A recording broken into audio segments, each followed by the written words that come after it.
আপনি যদি ওকে আজকে জিজ্ঞেস করেন বাংলাদেশের 64টা জেলার নাম সহ অধিকাংশ থানার নাম বা উপজেলার নাম আমার মেয়ে বলে দিতে পারবে। আসসালামু আলাইকুম। আসসালামু আলাইকুম, আমি মোহাম্মদ আলামিন, বাংলা বিভাগের মাস্টার্সের শিক্ষার্থী। আমার প্রশ্নটা প্রধানমন্ত্রীর প্রতি এবং আমাদের শিক্ষামন্ত্রীর প্রতিও। আমি বাংলা বিভাগের শিক্ষার্থী হিসেবে, এবং আমি মনে করি অন্যান্যদের এই অভিজ্ঞতা আছে যে ইংলিশ মিডিয়ামের স্কুলের যে স্টুডেন্টগুলো আছে তাদেরকে পড়াতে গেলে দেখা যায় তারা ঠিকমতো বাংলা বলতে পারে না। তা আমি জানি না পৃথিবীর আর কোনো দেশে এরকম আছে কিনা যে কোনো দেশের মাতৃভাষা এবং রাষ্ট্রভাষা যেটা ফার্স্ট ল্যাঙ্গুয়েজ বা প্রধান ভাষা, এটা বাদ দিয়ে সেকেন্ড ল্যাঙ্গুয়েজ বা অন্য কোনো ভাষাতে পড়াচ্ছে বা পড়ছে এর মাধ্যমে, এবং তারা নিজের ভাষা যেটা মাতৃভাষা এটাও ঠিক মতো এরা বলতে বা পড়তে পারে না, তাদের সবকিছুই ইংরেজিতে। তো এক্ষেত্রে তারা হচ্ছে কি একটা প্রজন্ম বেড়ে উঠছে যে নিজের ভাষার প্রতি তার কোনো আকৃষ্ট নাই, তার কোনো আকর্ষণ নাই, নিজের দেশের সংস্কৃতি ইতিহাস এগুলো তার মধ্যে ঠিকভাবে গড়ে উঠছে না। তো এক্ষেত্রে শিক্ষামন্ত্রী স্যারের কাছে আমার প্রশ্ন যে ইংলিশ মিডিয়ামের যে কারিকুলাম এখানে বাংলা আরেকটু কার্যকরী বা বাধ্যতামূলক করা। নামটা কি বলেছেন? আমার নাম আলামিন, বাংলা বিভাগের শিক্ষার্থী। আলামিন, আলামিন মানে জানেন? জি, বিশ্বাসী। কি বলেন তো? বিশ্বাসী। বিশ্বাসী, আচ্ছা মিস্টার বিশ্বাসী, ওই প্রশ্নের উত্তরটা আমি দিচ্ছি। হ্যাঁ, আমি দিচ্ছি, এই জন্য আমি দিচ্ছি প্রশ্নের উত্তর বিকজ আমার ব্যক্তি জীবনের বিষয়টা আছে। সেটা কি, আমি আমার পরিবার যখন এই দেশ ছেড়ে চলে যেতে বাধ্য হই, আমরা একটা সিচুয়েশন কারণে চলে যেতে বাধ্য হই, তখন আমার সন্তানের বয়স ছিল 12 বছর। তার মানে এমন একটা সময় ওকে চলে যেতে হচ্ছে যখন কিন্তু মানুষ বেড়ে উঠে। আচ্ছা, স্বাভাবিকভাবে ওর পড়ালেখা, মন মানসিকতা স্বাভাবিকভাবে ওই সময় কিন্তু মানুষের চেঞ্জ হয়, গড়ে উঠে। সেই সময় আমরা ইংল্যান্ডে ছিলাম যখন আমার সন্তানের বয়স 12 বছর ছিল। আপনি যদি ওকে আজকে জিজ্ঞেস করেন বাংলাদেশের 64টা জেলার নাম সহ অধিকাংশ থানার নাম বা উপজেলার নাম আমার মেয়ে বলে দিতে পারবে। আপনি আমার মেয়ের সাথে যদি কথা বলেন, আপনার কখনোই মনে হবে না যে ও 17 বছর ও ইংল্যান্ডে ছিল। আমার মেয়ের সাথে আপনি কথা বললে কখনোই আপনার মনে হবে না যে ওর পড়ালেখা, বন্ধু বান্ধব সবকিছু বিদেশি মনে হবে না। কেন জানেন? এটা হচ্ছে মানসিকতার ব্যাপার, এটা হচ্ছে পরিবারের বিষয়, এটা হচ্ছে মানসিকতার ব্যাপার। আমি কাউকে উদ্দেশ্য করে বলতে চাই না, তবে আমাদের দেশে একটা মানসিকতা আছে, যেই বাচ্চারা ইংলিশ মিডিয়ামে পড়ে তাদের পরিবার বা সবাই আশেপাশে তার সাথে ইংরেজিতে কথা বলতে চায় সারাক্ষণ। একদিক দিয়ে ভালো এটা, যে ঠিক আছে প্র্যাকটিসটা বেটার হবে, কিন্তু করতে গিয়ে যেটা হচ্ছে, যেই সমস্যার কথা আপনি বলছেন সেই সমস্যাটা হচ্ছে, সেটা হচ্ছে মানসিকতার ব্যাপার।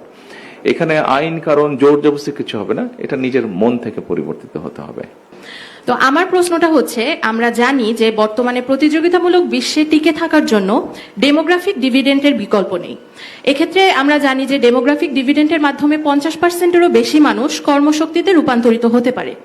আমি জানতে চাচ্ছি যে এক্ষেত্রে বর্তমান সরকারের ডেমোগ্রাফিক ডিভিডেন্ড অর্জনে বর্তমান সরকারের কর্মপরিকল্পনা বা পরবর্তী পদক্ষেপ কি হতে পারে, এবং উচ্চশিক্ষার ক্ষেত্রে এভাবে কিভাবে বিষয়টাকে সম্পৃক্ত করা যেতে পারে।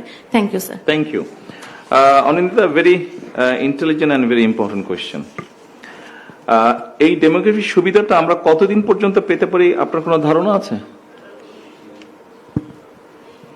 স্যার 2040 হতে পারে। রাইট, ইয়ার 2040, মোটামুটি ভাবে 40 পর্যন্ত আমরা এটা পেতে পারি। সেই জন্যই 40-এর পরে, এখানে আপনারা যারা আছেন সবাই কিন্তু এটার ভেতরে আছেন, 40-এর পরে আপনাদের পক্ষে সেটা ডেলিভারি করা সম্ভব হবে না। সেই জন্যই আমরা কয়েকটি পদক্ষেপ নিতে চাইছি। এক, যেমন আমরা ইউনিভার্সিটিগুলোতে, যেমন একটা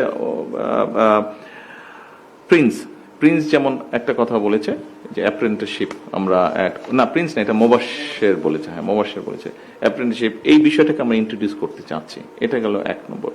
2 নম্বর, এখন এআই বা টেকনোলজি বেস যেই এডুকেশনগুলো আছে বা বিষয়গুলো আছে, এগুলোকে আমরা মোর এমফেসাইজ দিতে চাচ্ছি, সো দ্যাট আপনারা বা ইয়াং জেনারেশন বা বাংলাদেশে যারা আপনার ভবিষ্যৎ, তারা যাতে এগুলোতে আপনার ইকুইপড হতে পারেন। এটার পাশাপাশি আপনি যদি দেখেন, আমাদের এখানে আনফরচুনেটলি যারা এডুকেটেড, ওয়েল এডুকেটেড, এই ক্লাসটাতে কিন্তু বেকারের সংখ্যা বেশি, এবং সেই জন্যই আমরা এই বিষয়গুলোকে ইন্ট্রোডিউস করতে চাচ্ছি, সো দ্যাট আপনাদের মতন যারা আছে আপনাদের ভিতর থেকে যাতে বেকারের সংখ্যাটা কমে যায়, একদম জিরো হয়তো হবে না, বাট কমে আসে যাতে। এটার বাইরে আমরা যেটা করতে চাচ্ছি, আরো লার্জার পপুলেশনের জন্য, ইয়াং পপুলেশনের জন্য আমরা যেটা করতে চাচ্ছি, সেটা হচ্ছে যে আমাদের ভোকেশনাল ইনস্টিটিউট যেগুলো আছে, এগুলো কারিগরি ইনস্টিটিউট যেগুলো আছে এইগুলাকে আমরা স্ট্রেনথেন করতে চাচ্ছি, এগুলাকে মোর মডার্নাইজ করতে চাচ্ছি। আমাদের এখানে অনেকগুলো সাবজেক্ট আছে, সব সাবজেক্টগুলো আমাদের প্রয়োজন নেই। আমরা কিছু সাবজেক্ট বাদ দিয়ে তার মধ্যে যেগুলো ইম্পর্টেন্ট সাবজেক্ট, আমাদের লোকজন যেসব দেশে যাচ্ছে সেই বিষয়গুলোতে আমরা মোর এমফেসাইজ দিতে চাচ্ছি। একই সাথে আমরা যেটা করতে চাচ্ছি সেটা হচ্ছে যে ল্যাঙ্গুয়েজের উপরে আমরা এমফেসাইজ দিতে চাচ্ছি। কয়েকটি ল্যাঙ্গুয়েজ আছে পৃথিবীতে, ধরেন ইংলিশ তো আছে, একটা ইন্টারন্যাশনাল ল্যাঙ্গুয়েজ আছে, এর বাইরে ম্যান্ডারিন ল্যাঙ্গুয়েজ আছে। আমাদের অনেক ছেলেমেয়েরা কিন্তু এখন চায়নাতেও পড়তে যাচ্ছে, আপনাদের এজ গ্রুপের অনেকেই কিন্তু চায়নাতে পড়তে যাচ্ছে। সো আমরা যদি, এবং চায়নাতে পড়তে গিয়ে, আপনি চাইনিজ জানেন, ম্যান্ডারিন জানেন, হাত তুলেছেন, গুড, আচ্ছা ওকে, দুজন পাওয়া গেল। আচ্ছা, আর যাচ্ছেন চায়না আপনারা, ভেরি গুড ভেরি গুড। ওই যে ওনারা দুইজন যাবে, ম্যান্ডারিন ল্যাঙ্গুয়েজ জানে যাবে, এবং মোটামুটি ভাবে আমি বলতে পারি ওনারা যাবার পরে পড়তে পড়তে ওনারা কিন্তু ওখানে জব পেয়ে যাবে, because of language skill job পেয়ে যাবে ওনারা।